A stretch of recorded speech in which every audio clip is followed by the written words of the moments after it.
Well, next spring, we'll begin construction on a major Mankato roadway. Aaron Stuvey has more on what's on the schedule and how traffic will be affected.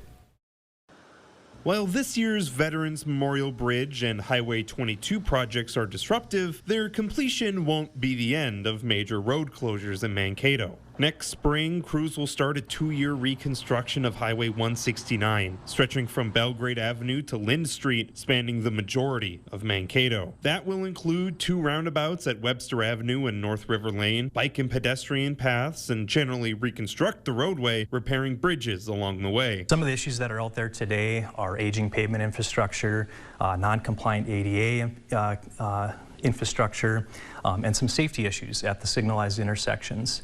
And so we're looking to solve those with new infrastructure and roundabouts to improve the safety at the intersections. The project has been in the works since a MAPO study in 2019. And while construction will last for 2 years, 169 will only be closed for the first year. During that year, traffic will be detoured to Highway 14 and Lookout Drive, sending one of Mankato's busiest traffic routes through an already active neighborhood. MnDOT maintenance forces are going to be out doing some pavement maintenance ahead of the detour going in place, as are North Mankato forces.